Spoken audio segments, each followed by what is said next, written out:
Bonjour, bienvenue sur votre chaîne e-learning mathématiques. On se retrouve aujourd'hui avec une nouvelle vidéo consacrée à la correction d'un sujet d'oral MEMP 2022. Il est constitué de 3 exercices. Le premier exercice sur les endomorphismes nilpotents d'indice n.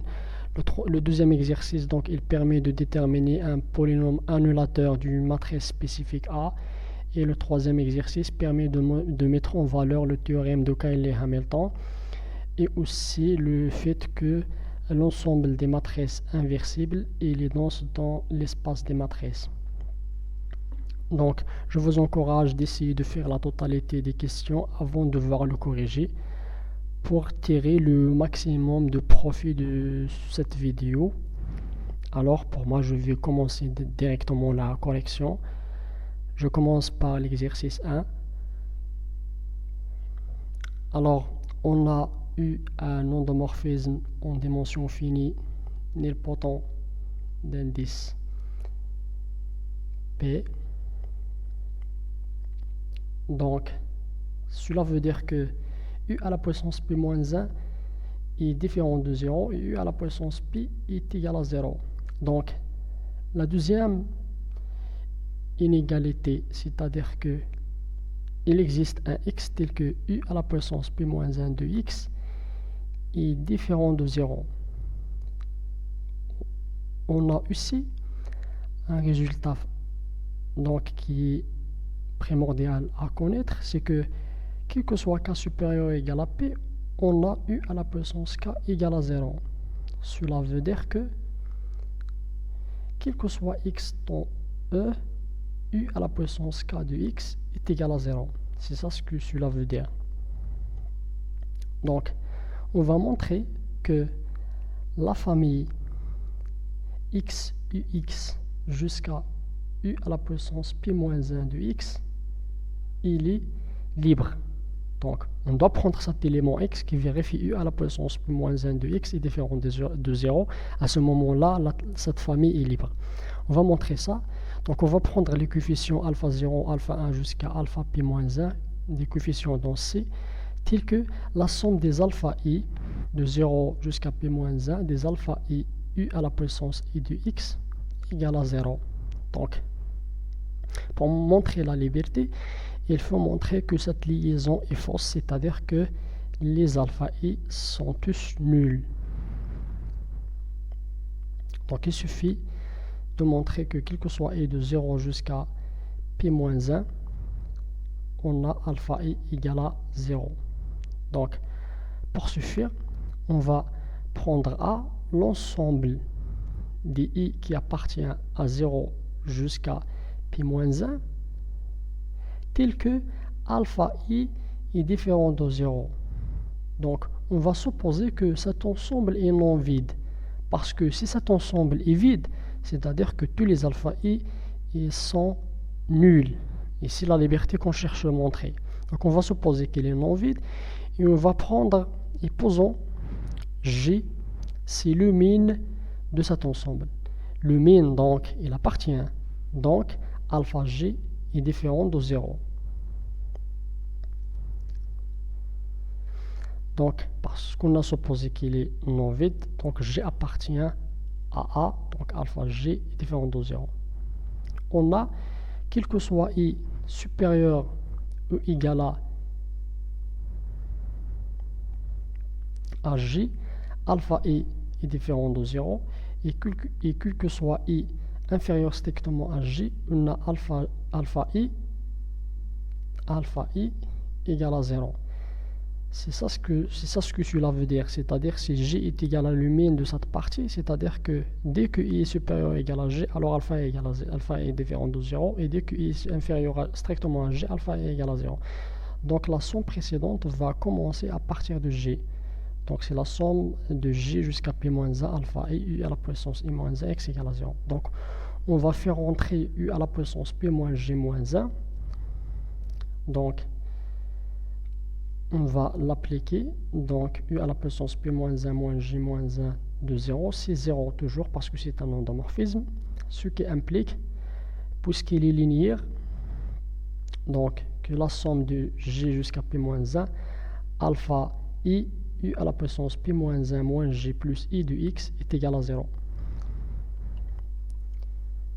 Or, quel que soit i supérieur strictement à g, dit que i est supérieur strictement à g, on a p moins 1 moins g plus i va être supérieur ou égal à p. Et on a dit que dès que k est supérieur ou égal à p, alors u à la puissance k de x égale à 0. Donc, u à la puissance p moins 1 moins g plus i égale à 0 dès que i est supérieur strictement à g. Donc, il ne reste que le terme g dans cette somme, c'est-à-dire que alpha g à la puissance p moins 1 x est égal à 0, ce qui implique que alpha g est égal à 0, car u à la puissance p moins 1 de x est différent de 0 d'après la définition de l'élément x. Et donc alpha g est nul, absurde.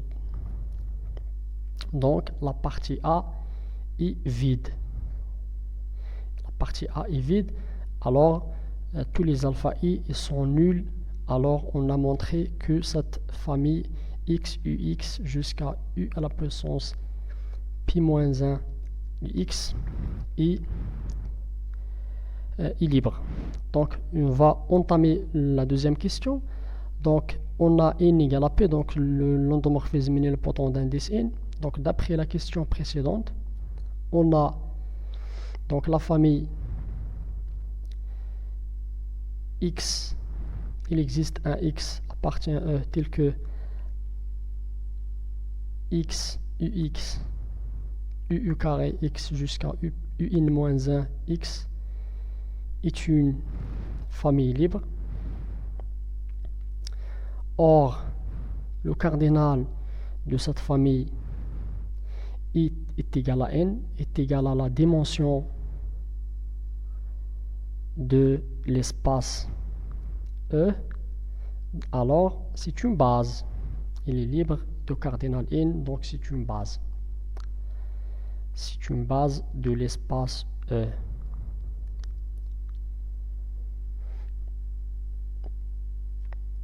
Donc,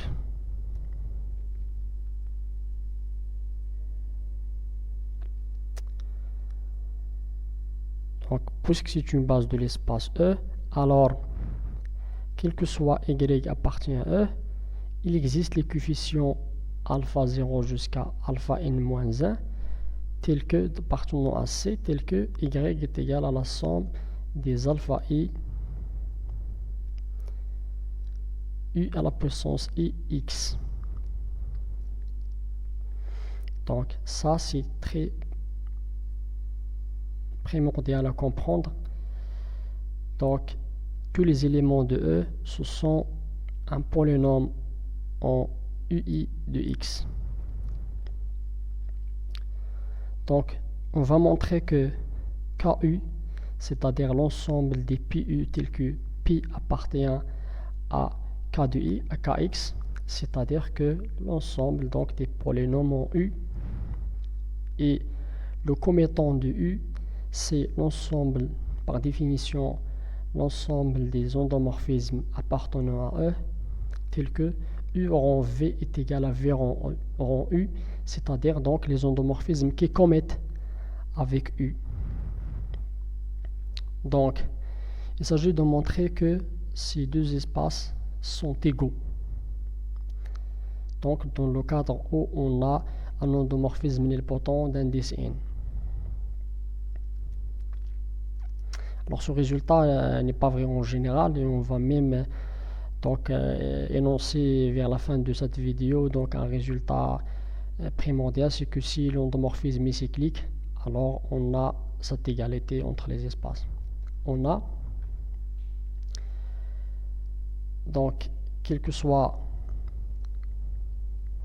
Pi appartenant à K de x, donc pour tout polynôme, donc on a V est égal à P de E. Si on a V est égal à P de E, appartenant au commettant de U, car si Pi est égal à la somme de 0 jusqu'à 1R des bêta I x à la puissance I, alors on va montrer donc que le commettant est inclus dans que le KU est inclus dans le commettant. Donc, alors PU, c'est la somme du 0 jusqu'à R bêta et U à la puissance I. On a U rond PU, c'est U de la somme de 0 jusqu'à R bêta UI est égal à la somme de I de 0 jusqu'à R de bêta et U à la puissance I plus 1, c'est-à-dire la somme de 0 jusqu'à R bêta et U à la puissance I rond U. Donc parce que U donc, est commute avec U à la puissance I. Et donc ça c'est la somme donc, de 0 jusqu'à R bêta et U à la puissance I rond U. Et donc c'est PU rond U. Ainsi donc on a montré que quel que soit P, PU, il commute avec U, c'est-à-dire que l'espace KU, donc il est inclus dans le commutant de U. Donc ça c'est la première implication. Donc parce que c'est deux ensembles, donc il s'agit de montrer deux inclusions, la double inclusion. Donc montrons maintenant que le commutant de U est inclus dans KU. Alors on va prendre un endomorphisme qui appartient au commutant de U, c'est-à-dire que VU est égal à UV.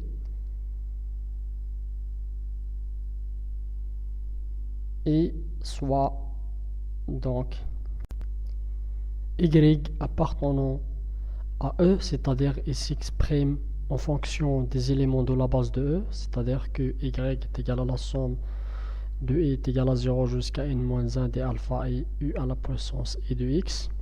Donc c'est ce qu'on a dit ici. Donc on a dit que Y s'exprime en fonction des éléments de la base. Maintenant, on a V de x, aussi il doit s'exprimer en fonction des éléments de la base. Donc c'est gamma I, UI, x est de 0 jusqu'à n-1. Donc il existe.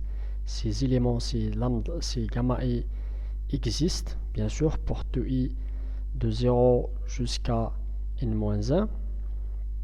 Donc, il s'agit ici de montrer que V est égal à la somme de 0 jusqu'à n-1 de gamma I UI, c'est-à-dire que V est égal à P de U avec P, c'est la somme des gamma I x à la puissance I. Si on arrive à montrer ce résultat, c'est fini. Donc c'est ce qu'on cherche, c'est-à-dire que l'élément de commutant, c'est un polynôme en U. Donc, pour suffire, on a V de Y, c'est V de la somme de 0 jusqu'à n-1 donc on a Y des alpha I U à la puissance I de X. Et parce que V est linéaire, donc on va faire sortir la somme. C'est la somme des alpha I V rond UI de X.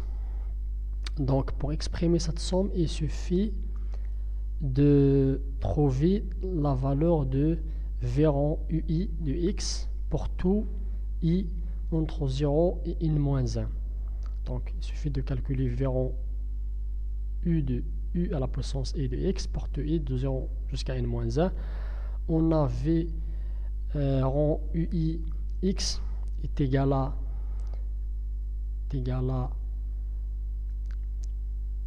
UI rond V de X, parce que on peut même montrer par récurrence que quel que soit K appartient à N, V rond U à la puissance K est égal à U à la puissance K rond V par récurrence, parce qu'on a UV est égal à VU. Donc ça c'est facile à montrer par récurrence si vous voulez. Et donc U à la puissance I rond Vx, donc on va exprimer Vx, c'est la somme de 0 de G de 0 jusqu'à n-1, donc de gamma I U à la puissance X, ça c'est Vx. U va faire sortir la somme parce que U à la puissance I est linéaire, donc c'est gamma G U à la puissance I plus G de X est égal à la somme de 0 jusqu'à n moins 1 de gamma g u à la puissance g appliqué à ux, et donc Cp de u appliqué à uix.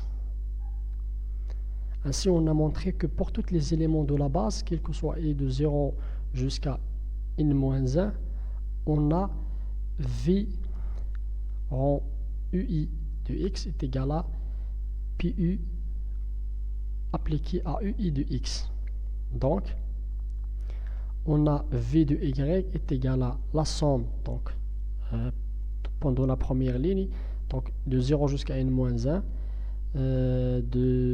des alpha i v en ui à la puissance x. Donc si la somme de 0 jusqu'à n-1 des alpha i pu de ui x, donc c'est pu de la somme. Donc on va faire entrer la somme parce que l'endomorphisme pu est linéaire, donc, et ça c'est y.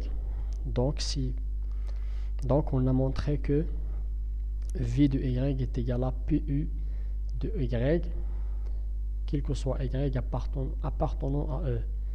De le résultat, donc si v est égal à pu, c'est-à-dire que v appartient à KU, c'est-à-dire que le commettant de U appartient et inclut dans KU de le résultat de l'égalité entre ces deux ensembles, ces deux espaces. Donc c'est ce qu'on cherchait à montrer. Il y a même un résultat donc, qui est plus général que ça, c'est-à-dire qu'on peut faire la remarque que le commettant de U est égal à KU si et seulement si cet endomorphisme est cyclique, c'est-à-dire qu'il existe un X qui appartenant à E, tel que la famille X, UX jusqu'à UN-1X est une base libre, si vous voulez, parce qu'il est de cardinal n. Alors maintenant, on va commencer donc le deuxième exercice. Donc, étant donné qu'on a n et p donc de nombres entiers, deux entiers, une matrice A, donc tel que A à la puissance p égale à l'identité, et on va prendre oméga, donc une racine pim de l'unité, tel que oméga moins 1 ne soit pas une valeur propre de A. Et il s'agit de montrer que la somme de k égale à 0 jusqu'à p moins 1 de oméga k à la puissance k est égale à 0 n, c'est-à-dire qu'on a trouvé un polynôme annulateur de A. Alors, on va analyser les données tout d'abord. Alors, on a, qu'est-ce que ça veut dire U à la UP? C'est l'ensemble des racines PIM de l'unité. Donc, si oméga appartient à EP, cela veut dire que oméga à la puissance P est égal à 1. Et pour la deuxième remarque qu'ils ont donnée, c'est que oméga moins 1 n'est pas une valeur propre de A. Donc, oméga moins 1 n'est pas une valeur propre de A. Pas une valeur propre de A. Donc, cela veut dire que A moins oméga moins 1 identité est inversible. Car si A moins oméga moins 1 identité est non inversible, à ce moment-là, alors, il existe un X appartenant à Mn1 de C moins 0, c'est-à-dire un vecteur, tel que A moins oméga moins 1 n appliqué à x égale à 0, ce qui implique que ax est égal à oméga moins 1 de x, ce qui implique que oméga moins 1 valeur propre de A. Donc, on a A moins oméga moins 1 et n est inversible. Donc, on a oméga A moins En est inversible. Donc, maintenant, il s'agit de montrant que la somme k de 0 jusqu'à p-1 oméga k à la puissance k est égal à 0. Pour celui-là, on va considérer le polynôme. Donc, oméga k x à la puissance k. Donc, il s'agit de montrer, donc il suffit de montrer que pi appliqué à a est égal à 0. Donc, si on arrive à montrer que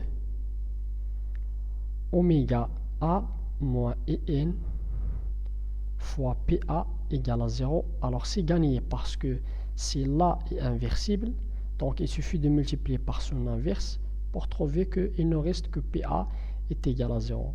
Donc c'est ce qu'on va faire. Donc on va montrant que oméga x moins 1 fois px annule A. Donc c'est ça ce qu'on cherche pour l'instant. Donc on a oméga x moins 1 fois px est égal à oméga x moins 1 fois la somme k de 0 jusqu'à p moins 1 oméga k x à la puissance k. Si la somme de k égale à 0 jusqu'à p moins 1 oméga k plus 1 x à la puissance k plus 1 moins la somme k de 0 jusqu'à p moins 1 oméga k x à la puissance k. Ceci est égal à la somme par changement d'indice. Donc, si la somme de k égale à 1 jusqu'à p de oméga k x à la puissance k, parce que on a cette somme qui démarre à partir de 1, c'est k égale à 0. Donc, on démarre à partir de 1 et on finit par p moins la somme k de 0 jusqu'à p moins 1 oméga k x à la puissance k. Donc il nous reste, donc c'est télescopage, c'est un télescopage ici, télescopage. Donc il nous reste le dernier terme ici, le dernier terme c'est oméga puissance p x puissance p moins le premier terme ici, c'est-à-dire oméga puissance 0 x puissance 0. Il nous reste oméga puissance p x puissance p moins 1. Il nous reste x puissance p moins 1 car oméga puissance p est égal à 1. Donc, on a oméga a moins identité fois pi a si a à la puissance p moins identité est égal à 0 parce que a à la puissance p est égal à 1 a et n d'après donc les données de l'exercice. Et donc, ça est égal à 0. Donc, on multiplie par l'inverse de cette matrice fois PA égale à 0. Et donc, c'est PA qui est égal à 0. D'où le résultat. Donc, vous voyez que ce n'est pas très difficile, mais quand même, il nécessite donc la compréhension des données. Alors maintenant, on va entamer le troisième exercice. Donc, étant donné il n'est plus deux entiers, donc il y a une matrice telle que a à la puissance p égale à 0n. Alors, il est demandé de montrer que a à la puissance n égale à 0n. Alors, comment on va faire? C'est classique, c'est facile. Alors, on a a à la puissance p est égal à 0n. Donc, a est nilpotente. Donc, si on prend si lambda est une valeur propre une valeur propre de A. Donc, il existe X appartenant à M1 de C moins 0, tel que AX est égal à lambda X. Or, A à la puissance Px, on peut montrer que si A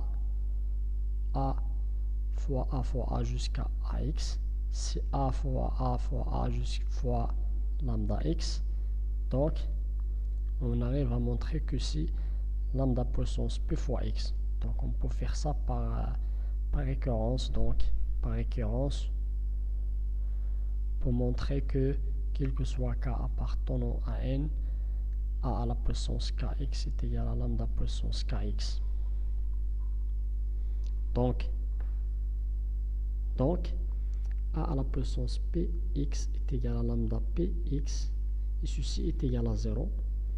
Donc, c'est lambda puissance P qui est égal à 0, car x est différent de 0, donc 0 de M1 de C. Donc, lambda est égal à 0. Donc, conclusion, le spectre dans C de la matrice A nilpotente, il est inclus dans 0. Et on a A ne peut pas être inversible.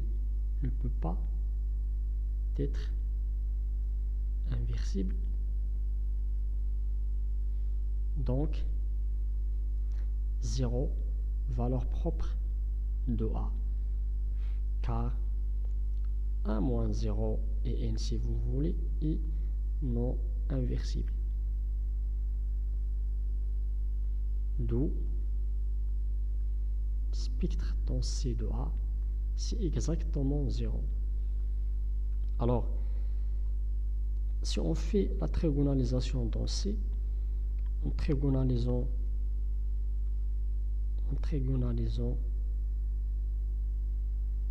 A dans C, alors A est semblable à une matrice avec des zéros dans la colonne.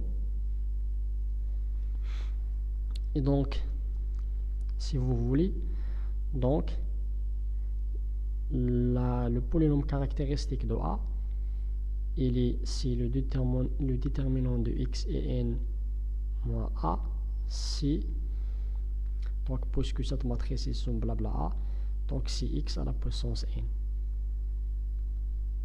Donc par le théorème de Cayley-Hamilton, qui a de A, c'est 0, d'où A à la puissance n est égal à 0n. Ainsi, donc on a montré le résultat. Donc pour question, et donc il est demandé de calculer donc déterminant de n plus A. Donc on a déterminant de n plus A, c'est déterminant de moins en moins A, c'est moins 1 puissance n fois déterminant de n moins A, c'est moins 1 puissance n fois polynôme caractéristique de A au moins 1. Parce que définition de polynôme caractéristique de A, c'est déterminant de x et n moins A. Donc, c'est moins 1 puissance n fois moins 1 puissance n, donc c'est 1. Donc c'est facile, rien de spécial. Alors maintenant pour la troisième question, donc on a M appartient à Mn de C tel que AM est égal à MA, c'est-à-dire qu'on met avec A. Il est demandé de calculer déterminant de M plus A. Comme indication, on doit utiliser le fait qu'on doit commencer par G ln de C. Donc soit M une matrice de G ln de C telle que AM est égal à MA.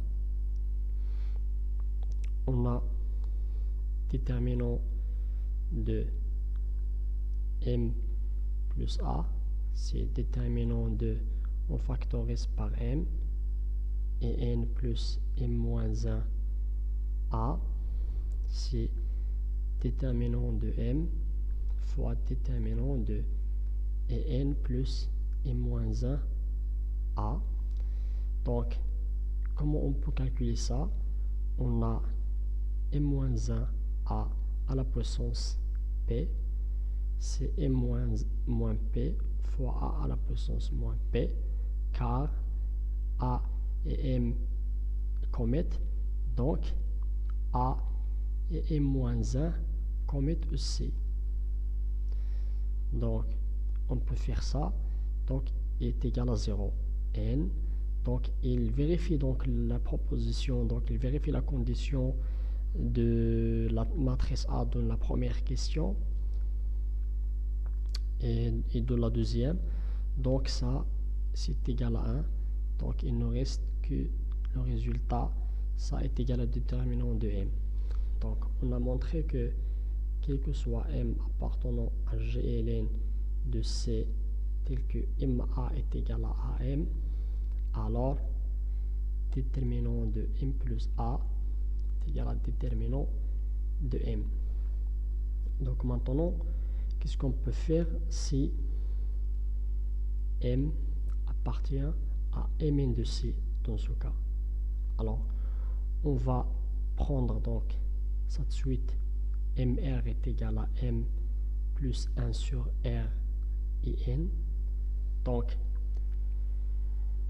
on a déterminant, donc la fonction à chaque R associée déterminant de MR. Donc, c'est une fonction polynomiale, fonction polynomiale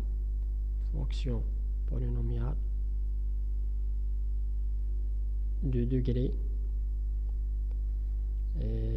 n, donc admet un nombre fini de racines.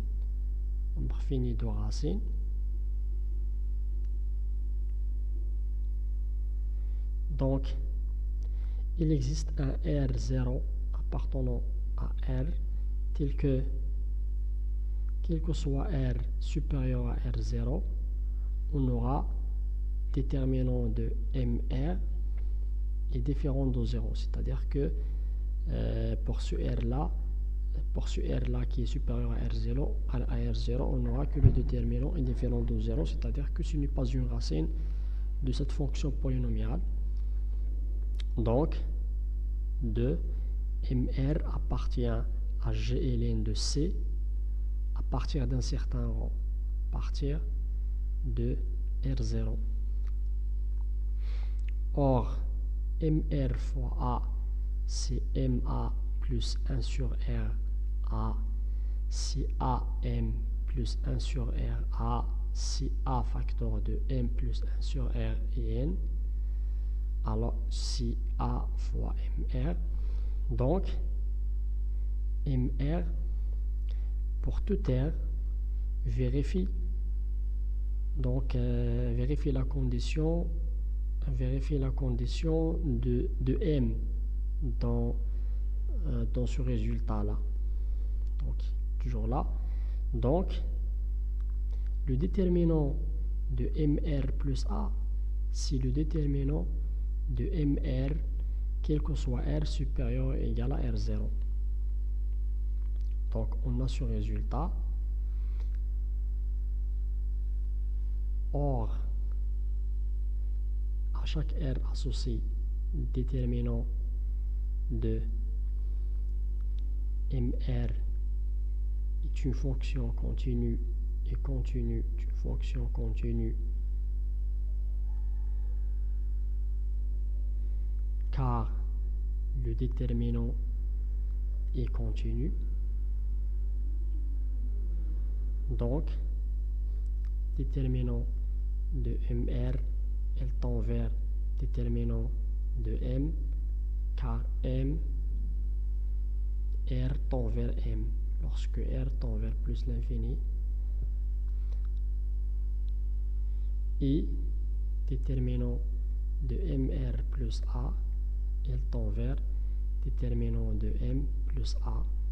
Donc par unicité de la limite, parce que celle-là égale à celle-là, par unicité de la limite, d'où déterminant de m est égal à déterminant de m plus a. Donc issu le résultat qu'on cherchait à démontrer. Donc c'est tout pour cette vidéo. Donc n'oubliez pas de vous abonner pour recevoir de nouvelles vidéos sur la chaîne e-Learning Mathématiques.